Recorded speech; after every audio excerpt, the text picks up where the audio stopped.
Everyone seems to be getting a stiffy over what habits are going to get them a set of abs.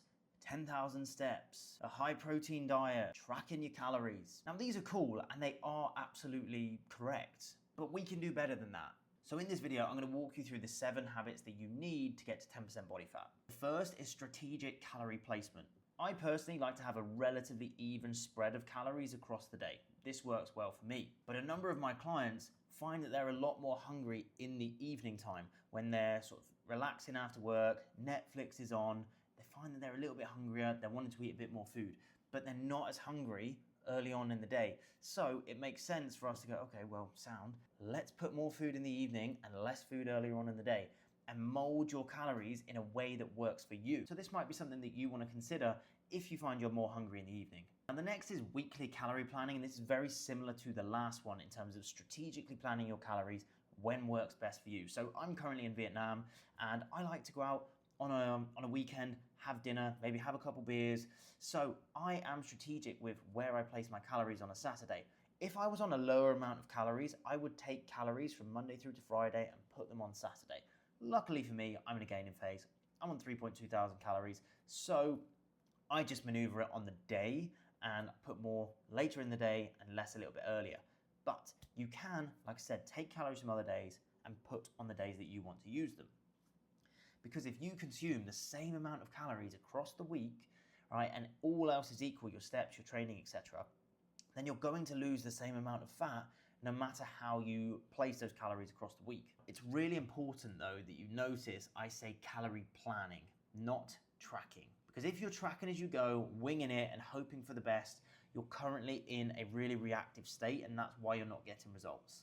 If you plan ahead and know when you're doing and what, you're going to get much better results because you're not just running around chasing your tail stuck in circles. So plan ahead. Do what I do. I know on a Saturday, I like to do a little bit more. I like to be a little bit more free, have a little bit more fun and not stress too much. So I know when I like to do that and I put additional calories there. You can do the same. Most people I work with, very similar, Friday, Saturday, they like to have a little bit more time when they can chill out and relax. So we just place some of their weekly calories there, take it from other days, and you could do the same. This is gonna mean you can still enjoy your life, still go out to eat, still have a couple beers, and still lose body fat. Obviously, you can't take the piss with this. You're not fitting in a 3-course meal and a giant bender, but you can fit in a meal out and a couple beers. Now, the next one is very subtle, but still very important. When you're dieting, your calories are low, you're in a deficit, every meal matters, right? And if you're eating while scrolling, texting, watching TV, looking at if Tara's replied to you on Tinder, you're barely even gonna register that you've eaten your meal. It will make you think that you need to eat more food. And the same applies if you eat too quickly. So a simple rule here, no distractions whilst you eat and chew your food thoroughly. You've ever seen competitive eating, right? They are absolutely chowing down their food initially because what they're trying to do is beat their body's hunger signals. They're trying to get as much food in as they possibly can before their body's like, mate, we're done. We ain't fitting in any more food.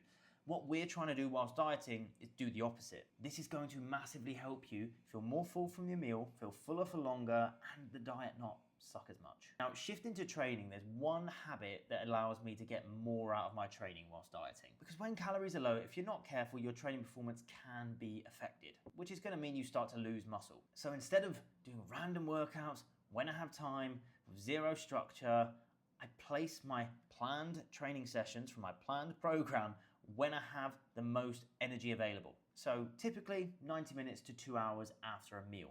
And be strategic with what sessions you place where. If you like training at the weekend and you don't work, then you've got more time, less stress, then it would make sense to put your more demanding sessions there or your more priority sessions. Like for me, big priority at the moment is growing my chest. So if I was really rushed in the week but had more time at the weekend, then I would put my chest at the weekend. Now me, when I'm dieting, I actually like to train earlier in the day just to get it over and done with. But being self-employed, I have the freedom to be able to sort of plan and train when I want to, which you may not have, so you might not be able to experiment with that too much. Now, habit 4 is very underrated. Now, when you're dieting, it's very common to blame hunger or low energy on the fact that you're dieting, poor sleep, the food that you're eating, or just being tired. And yeah, those things are definitely important and things that you need to consider. But after coaching so many people these last 5 years, it's become very, very clear to me most people are really dehydrated, especially people over the age of 40. Those cunts don't know what water is. When we get busy with work, we forget to drink. When we go on a day out, we forget to take water. And having just the odd glass of water here and there is simply not enough. I can't remember the exact number, so don't quote me on this, but it's something like a 2 to 3% level of dehydration leads to a 20% decrease in performance. So a small habit that I do that I would recommend that you do as well is I always keep a bottle of water within an arm's reach. And personally, I like to have 0 added sugar squash to that just because it makes it taste better and it's easier to drink a higher amount of fluid. I'm in Vietnam at the minute. I haven't found any, unfortunately, but if you're wondering, Tesco, orange and mango, that's the go. And as a result of being properly hydrated, your energy is going to be better, your hunger is going to be in a better place, your performance in the gym is going to be in a better place, your mental performance is going to be much better. The whole system is just going to work a lot better. And number 5 is one of the keys to getting lean, and that is having a high activity count. And this is where I personally aim for 10 to 12k steps, which can seem really difficult for most because most people get to 7 p.m. and go, fucking hell, I've done 1,500 steps. Well, I'm obviously not going to go out and do 6, 7k now. It's too late. So then they write off a whole day's worth of steps. And they'll say, oh, it's because it just takes too much time.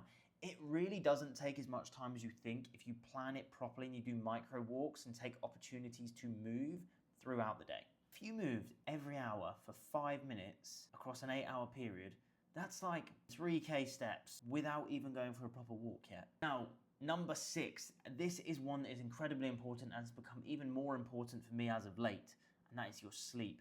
So since being in Vietnam, my sleep has been shit. So the last 12 months, my life has been stressful, to say the least, right? With things going on in my personal life and whatnot. So my sleep has been shit. I've been falling asleep later, waking in the night a little bit, waking up earlier. Not ideal. And naturally, I've been pretty fucking tired as a result of that, which makes my hunger higher, mood a little bit lower, energy lower, training performance not as good. So to fix this, I do 2 things. Come away from screens 60 minutes pre-bed, and I like to pair this with a relaxing activity, like could do meditation. I've not really got into that so much myself. I like reading. I also love the ocean. I live like a 10-minute walk from the beach, so I go walk to the beach, sit there for a little bit and come back. And secondly is placing a reverse alarm. An alarm that tells you you need to start getting ready to go to bed. Kickstart that evening routine, dude. Now, prioritizing your sleep will make your whole life better. Your stress will be lower because you'll be in a better position to actually deal with it.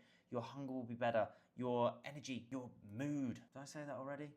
Fuck it. It will make your diet a ton easier. And if you are underslept, you are at a huge risk of muscle loss. So even if you are dieting, doing everything well from that side of things, the physical result you get at the end won't be as good as it otherwise could be because you'd be losing muscle at the same time. And let's be real, if you're hungry from being underslept, you ain't craving a chicken salad.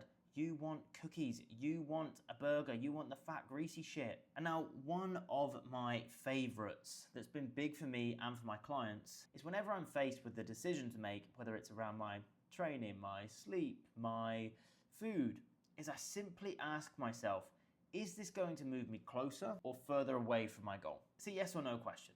And you use this because you don't want to base your decision on how you feel in that exact moment, because sometimes you're going to have to do shit that you don't want to do. And when you start filtering it through this lens, you're going to gain a lot of clarity. You stop rationalizing bad habits. You stop rationalizing letting yourself off the hook.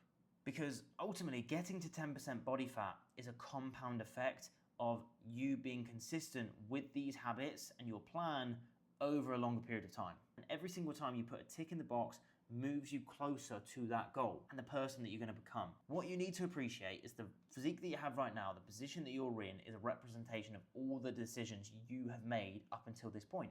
But the cool thing is you can change that. And by putting the odds in your favor, by continuously ticking those boxes, staying true to those habits, and staying in alignment with your goals and your vision, then you will get there. Now, if you found this video useful, please make sure to like and subscribe. And if you're struggling with your adherence, you're struggling with continuously putting a tick in those boxes, then check out my adherence builder here, and it will change how you view adherence and consistency long term and help you build a system that's going to enable you to be consistent no matter what. I'll see you in the next one.